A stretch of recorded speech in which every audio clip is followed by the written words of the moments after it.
మీ business ఏదైనా మీ ఊర్లో promotion చేయాలంటే అది సుమన్ టీవీతోనే సాధ్యం. ఇప్పుడే సంప్రదించండి.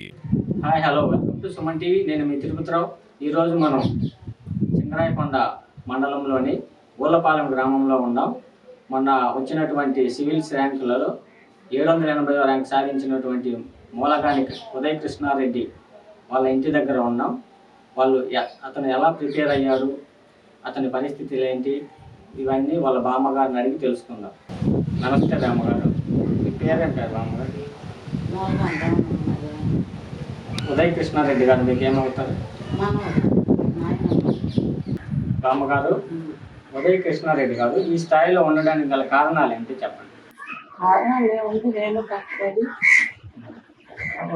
ఉద్యోగం తెచ్చుకుంటే అక్కడేందో పెద్ద బాగా కష్టపడి రాజీనామా పెట్టేసి ఆయనమ్మ నేను హైదరాబాద్ చదువుకుంటానంటే చదువుకోయా నేను ఆడగాడ సంపాదిస్తాను పెద్దలు చేసేది కదా అమ్మ కదా చదువుకుంటే డబ్బులు పంపించి ఇబ్బంది లేకుండా కష్టపడి ఉద్యోగానికి రాజీనామా చేసిన తర్వాత ఎట్లా కష్టపడ్డారు ఇంటికాడ? నాతో కూరగాయలు కుట్టేది అన్నీ పిల్లలకి పదట్లో కూర్చొని ఆయన బాగా కష్టపడ్డాడు.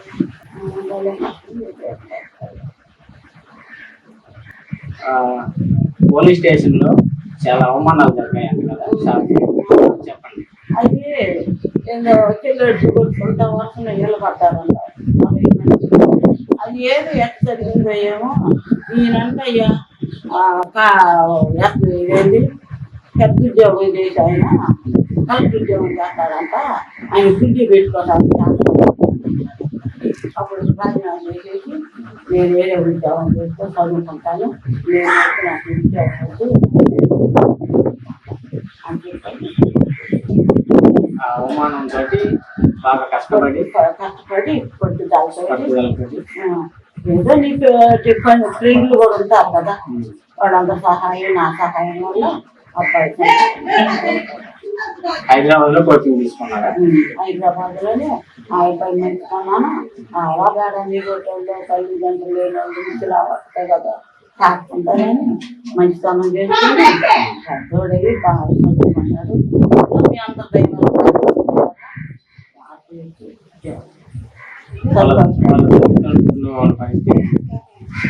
తల్లిదండ్రులు ఏముంది, వాళ్ళ అమ్మేమో అబ్బాయికి 4.5 సంవత్సరం, ఇప్పుడు ఉద్యోగం వచ్చిన అబ్బాయి 5.5 సంవత్సరం, ఇద్దరు 16,000 పెట్టాడు. అమ్మ చచ్చిపోయింది. తర్వాత వాళ్ళ నాయన కూడా ఆమె చచ్చిపోయినాక 8 ఏళ్ళకు 9 ఏళ్ళకు ఆ ఇబ్బంది చచ్చిపోయిన తర్వాత 6 నెలలకు 7 నెలలకు ఈ ఉద్యోగం వచ్చింది కారులో. ఆడ ఆయనకి పడక మంచిగా ఉండే వాళ్ళకి ఎప్పుడు రోజులు అక్కడ ఏదో చేస్తా ఉంటే మంచిగా అట్లాడుకుని చెల్లుల్లో చేసుకున్నాడు. రోజులు లేవు, వాడు చేత కాదు ఇవన్నీ అని ఇప్పుడు కూడా చెల్లులో చేస్తున్నాడు. ఎవరో సార్ అడుగుతుంటే అట్లా కష్టాలు పడతాను. నేను పైకి వచ్చాను. మా నాయనమో నేను హైదరాబాద్ పోతానంటే నేను చచ్చిపోతాను, వద్దు ఢిల్లీకి పోతాను అన్నాడు. వద్దు అన్న, మనకు డబ్బులు లేపానంటే నేను ఎట్లా కష్ట చేసుకుంటాను నాయనమ్మ, నేను ఢిల్లీకి పోతానంటే ఆయన వద్దాయంటే పోతాను. పోయి 11 నెలలు పెట్టాడు. ఇంకొంత కాళ్ళు చేతులు వేసుకొని మన భోజనాలు కావాలి అక్కడ.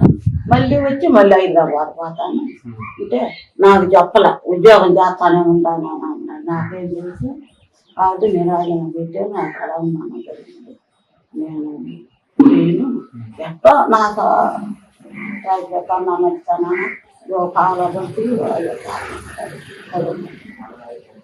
ఎన్ని సంవత్సరాలు కష్టపడింది ఈ ర్యాంకు కోసం? ఈ ర్యాంక్ కోసం 8 ఏళ్ళు అయింది. హైదరాబాద్లో 8 ఏళ్ళు. ఇప్పుడు జరిగే సంవత్సరం 8 సంవత్సరాలు. ఒకసారి ఢిల్లీకి పోయి మార్కులు తగ్గింది, మళ్ళీ కాసేపు మళ్ళీ మార్కులు తగ్గినాడు. మళ్ళీ ఈ సంవత్సరంలో ఆ నాయన మా అక్కని 3వ అటెంప్ట్కి సాధించాడు. 3వసారికి వచ్చిందా? 3వసారికి ఆయన భగవంతుడు అనేవాడు. వాడు సైకిల్ తెచ్చుకుంటాడు, మీ వాడి ఫ్రెండ్లు వాళ్ళు అందరూ సహాయం చేస్తాను కదా తల్లిదండ్రులు. విన్నారు కదా బామ్మగారు చెప్పిన మాటలు. ఉదయ కృష్ణారెడ్డి గారు కష్టపడి సివిల్స్లో 780 ర్యాంక్ ఎలా సాధించారో బామ్మగారి మాటల్లోనే విన్నారు కదా. మరిన్ని అప్డేట్స్ కోసం చూస్తూనే ఉండండి సుమన్ టీవీ.